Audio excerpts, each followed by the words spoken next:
أعوذ بالله من الشيطان الرجيم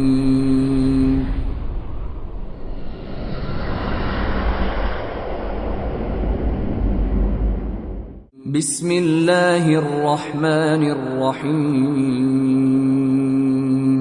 Yahudiler, Hristiyanlar to'g'ri dinda emas dedi. Hristiyanlarmı Yahudiler to'g'ri dinda emas dedi. Halbuki ular kitobni, ya'ni Yahudiler Tavratni, Hristiyanlar İncilni o'qib turibdi.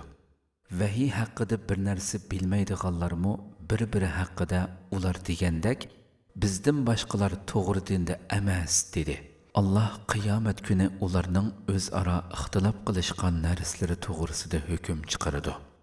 Bu yerda vahiy haqida izohat berilgan bo'lib, vahiy Allohning payg'ambarlarga tushirgan ta'limoti bo'lib, Qur'oni Karim Allohdan Muhammad alayhissalomga kelgan vahiydir. Hadismu vahiy sanıladi. Chunki hadisning lafzi payg'ambar alayhissalomdan, ma'nisi Alloh taolodan kelgan. Allah'ның masjidlərində Allah'ның isminin yad qılınışını to'sqan və o məscidlərini vəyran qilishqa uringanlardan zalim adam barmı? Ana shular masjidlarga faqat Allohdan qo'rqqan holda kirsa bo'ladi. Ularga dunyoda rasvolik, oxiratda qattiq azob bor. Kun chiqishmi, kun petishmi Allohningdir. Allohning amri bilan qaysi tarafga yuzlansanglar, u Allohning tarafidir. Ya'ni sizlarga ixtiyor qilgan qiblasidir. Shaksizki Alloh mag'firati va rahmati keng, hammani bilguchi zotdir.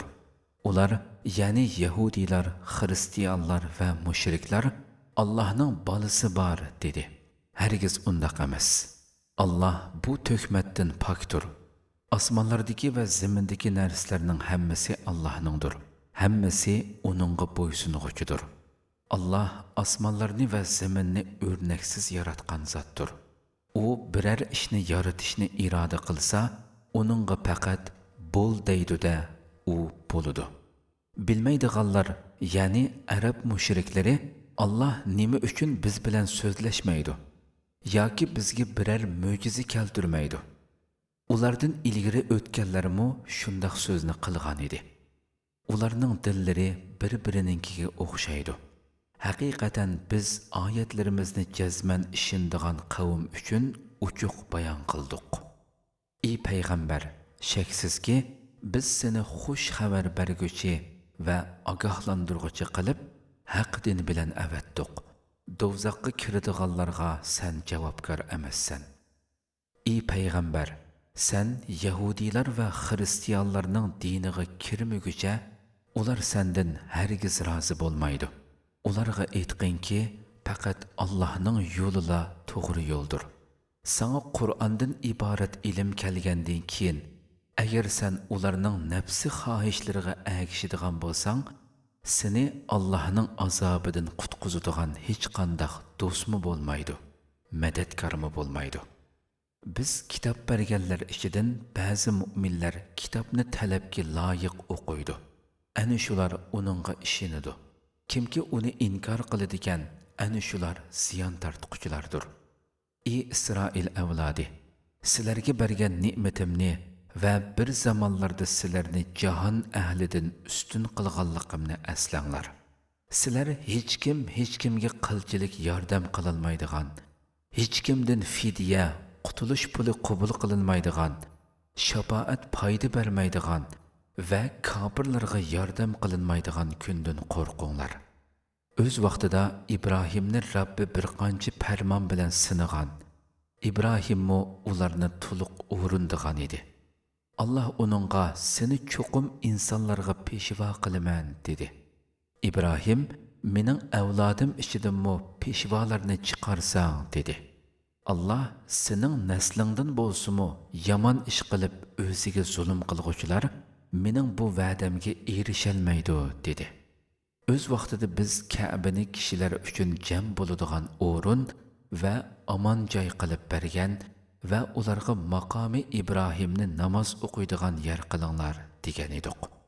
Ibrohim bilan Ismoilga mening uyim Ka'bani tavob qilguvchilar itikobda o'ltirg'uvchilar, ruku qilg'uvchilar va sajda qilg'uvchilar uchun pok tutinglar deb buyurdik. O'z vaqtida Ibrohim: "Ey Rabbim, bu shahar Makkani tinch shahar qilib bergin. Aholisidan Allohga va oxirat kuniga iymon etganlarni turlik mevalar bilan rizqlantirgin" degan edi. Alloh kafir bo'lgan odamni bu mevalardan ozg'ina muddat bahramon qilaman. Ondan keyin uni do'zax azobiga majburlayman dedi. Do'zax nima degan yomon borar joy ha? O'z vaqtida Ibrohim bilan Ismoil Ka'baning ulini selib etib: "Ey Rabbimiz, bu amalimizni bizdan qabul qilgin. Sen haqiqatan bandalaringning so'zlarini anglab turg'uchisan. Ularning ahvolini bilib turg'uchisan. Ey Rabbimiz, ikkimizni o'zingga itoatman qilgin. Bizning avlodlarimizdanmi o'zingga itoatman ummat chiqargin. Bizga haj ibodatimizning qoidalarini bildirgin. Tavbamizni qabul qilgin. Chunki sen tavbani nihoyatda qabul qilg'uchisan, nihoyatda mehribonsan. Ey Rabbimiz, bu ummatning ichidan sening oyatlaringni ularga o'qib beradigan, kitobni va hikmatni o'rgatadigan, ularni pok qiladigan bir payg'ambar avatgin. Chunki sen g'olibsan, hikmat bilan ish qilg'uchisan dedi. O'zini o'zi ahmoq qilganlardan boshqa kim Ibrohimning dinidan yuz o'raydi? Haqiqatan biz uni bu dunyoda payg'ambarlikka tanladik. Shaksizki u oxiratda albatta yaxshilar qatorida bo'ladi. O'z vaqtida Robbi uningga "Sen Allohga itoat qilgin" deganda, u olamlarning Robbi bo'lgan Allohga itoat qildim degan edi. Ibrohim va Yaqub o'z o'g'illariga vasiyat qilib: "Ey o'g'illarim, Alloh sizlarga mushu din islomni tanladi. Shunga sizlar faqat musulmon holatinglar bilan o'linglar" dedi.